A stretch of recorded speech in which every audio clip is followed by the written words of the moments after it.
Now, there's a big difference because back in 2001, I think the national debt was 7-8 trillion. Now it's 33 trillion. We have a lot more debt now than we had back then. And what nobody seems to appreciate in the financial media is they are looking at the beginning of the end of this whole phony economy, because the economy is built on a foundation of cheap money. It's not just the economy, it's every facet of it. The government, the deficits, the government budget is built on cheap money. And it's not just the federal government that's been gorging on this cheap money. A lot of the state governments, municipalities, they've all issued a tremendous amount of debt over the last 15 years. That's about how long interest rates were at zero, except for the last year. Ever been hit by a lightning bolt of truth? No need for stormy weather, because Peter Schiff's bringing the electricity. He's pulling the curtain on what might just be Uncle Sam's biggest oopsie this year. Brace yourself. It's shockingly entertaining. Remember those fairy tales about magic beans and free gold? Well, in the Great White North, they're trying to live that fantasy, with interest rates. But here's a secret. Even in fairy tales, there's always a catch. Beware of beanstalks, my friends. And then if you're holding those long-term bonds, you're going to make a lot of money, just like people have in the past. Well, it's not going to work this time. In fact, people who have been holding bonds, they're down about 50% on their money from the peak in 2000. Bonds are getting killed. Bonds are down more than stocks this year. In fact, I don't think stocks are down, although they're down about, NASDAQ, I think, is now down 8.5% from its highs. But I think bonds are down maybe 10, 11% on the year. So minus whatever you got in interest, you're losing money on bonds on top of the worst year for bonds practically ever last year. In fact, this will probably be back-to-back the two worst bond years in the history of bonds. And I said that. I said that last year. I said this would be another down year last year. All the people that were saying, buy the dip in bonds, I said, no, the dip isn't over. Let's talk bonds.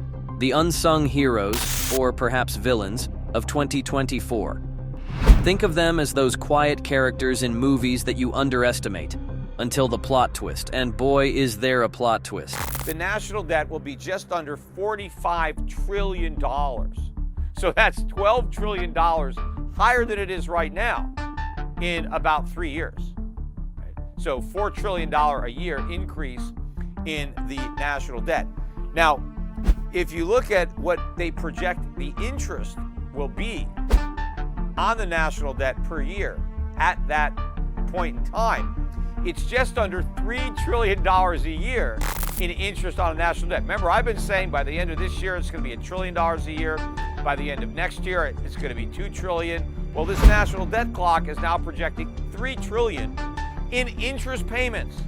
Now, to put that in perspective, it's projecting defense spending at $917 billion.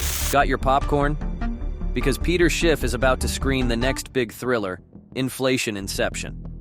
It's not just an attack on your savings, it's a full-on epic drama where your wallet plays the lead with some suspenseful scenes at the supermarket checkout. So that means they're saying that interest payments will consume 75% of all the revenue that the U.S. government has. I mean, is that even possible? Nobody can handle normalized interest rates. The government is going to have to level with the people and tell them, you know what, the party's over. We got to either massively raise your taxes or we got to slash spending. We can't keep spending all this money that we don't have. We can't keep giving people Social Security checks because they just take that money and spend it. People on Social Security aren't working, right? They're retired, so they're not producing, but they're spending a lot of money. US and China are back at it again. And trust me, it's more intense than the season finale of your favorite show. Trillions on the line, tense trade talks, and a complicated relationship that not even reality TV can do justice. Pour some tea. This spill's gonna be hot. Everybody expects, okay, the Fed's gonna slash rates to zero again. They can't do that this time. The only reason they got away with it is because inflation, the way it's measured, was under 2%. And Powell could say, well, we can print more money, we can do QE to stimulate the economy because we're underneath our inflation target. And since we need to get the inflation rate up to 2%, we can do this because now we kill two birds with one stone. We stimulate the economy, plus we push up the inflation rate so that we can get to our target. So quantitative easing, stimulus, the Fed conceded that those policies would push the inflation rate up because that's what they claimed they wanted. They wanted higher inflation. So that was the justification. But if we have a crisis now, if the markets crash and if banks start failing, but the inflation doesn't come down, how do you justify cutting rates? You can't. Once upon a time, banks were the stoic sentinels of our finances. Fast forward to now. They've got more drama than a high school reunion. Let's dissect the latest gossip, shall we? Why would you want to buy the dollar? No, you don't want the dollar. You want to get rid of the dollar. This is going to happen. But the strength of the dollar is keeping gold from exploding. That's why gold is $1,900. Gold was down about 10, 12 bucks today.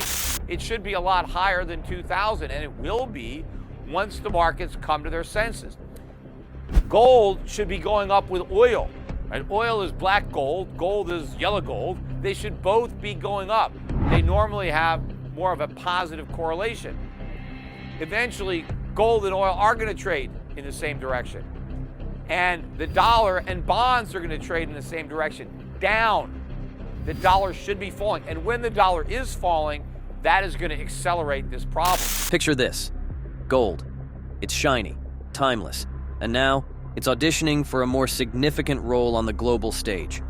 BRICS nations have got the director's chair, and we're all on the edge of our seats to see if gold gets the part. He said you got to buy value, you got to buy dividends, you need inflation hedges. He threw out energy as an example, and I agree with him there. But he was talking my book, value, dividend-paying stocks, inflation hedge stocks, stocks that do well when the economy doesn't, right? Stocks that pay dividends that can beat inflation.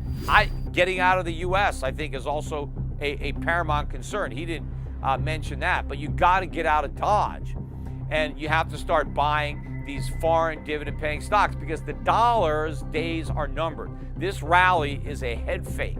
The dollar is going to roll over, I think, and hard, and then it's going to collapse because the only way to stop the financial crisis, to stop everything from imploding, is to sacrifice the dollar. And that's what the Fed is going to do. At some point, the Fed is going to cry uncle, and it's going to surrender in this war against inflation. The US dollar's long-standing solo is being challenged. There's a buzz in the air, new scripts are being written, and some unexpected actors are vying for the spotlight. Grab your playbills. This is the show you won't want to miss. The economy is a disaster, right? It's just that if you're looking at these government statistics that show economic growth and low unemployment, you'd think that we have a great economy. Well, you got to pull your head out from your behind and throw out those statistics and look at reality. The cost of living is soaring. Prices are rising dramatically.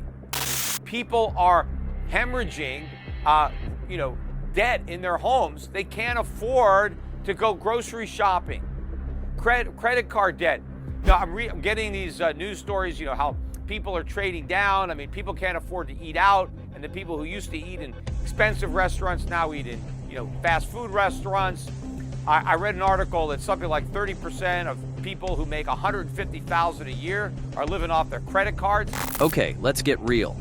Imagine being buried under $33 trillion. It's like a thriller where the protagonist is trapped, the clock's ticking, and every decision could lead to salvation or catastrophe. Oh wait, that's not a movie, that's our current economic cliffhanger. Because I don't believe that the government is going to do the right thing. I don't think the government is going to tell the public the truth about higher taxes, lower benefits, that they're going to let banks fail, they're going to let people lose money.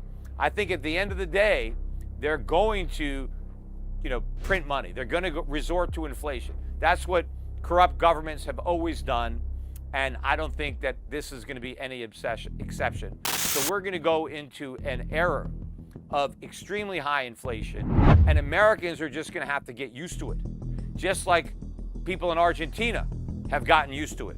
right? They live with it. They've been living with it for a long time, and Americans are about to meet a similar fate. It's not pretty, but that's what we're going to have to live through.